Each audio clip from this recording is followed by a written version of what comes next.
భారతదేశంలో సనాతన ధర్మానికి సంబంధించి విస్తృతమైన చర్చ జరుగుతోంది. వాస్తవానికి భారతదేశం భిన్నమైన సంస్కృతులతో కూడినది అనడంలో సందేహం లేదు. విశాల భారతదేశం ఆవిర్భావానికి ముందు భిన్నమైన సంస్కృతులు భారతదేశంలో నెలకొన్న సంగతి విదితమే.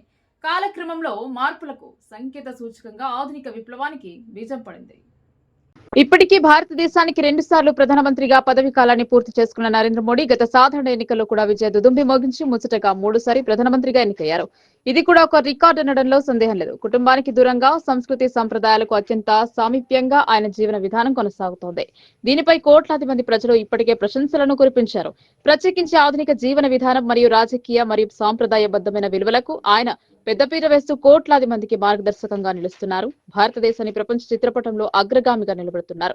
ఏ దేశం వెళ్ళినప్పటికీ భారతదేశ ప్రతినిధిగా నరేంద్ర మోడీ ఆయా దేశాలు బ్రహ్మరథం పడుతుండడం దీనికి ప్రబల నిదర్శనం.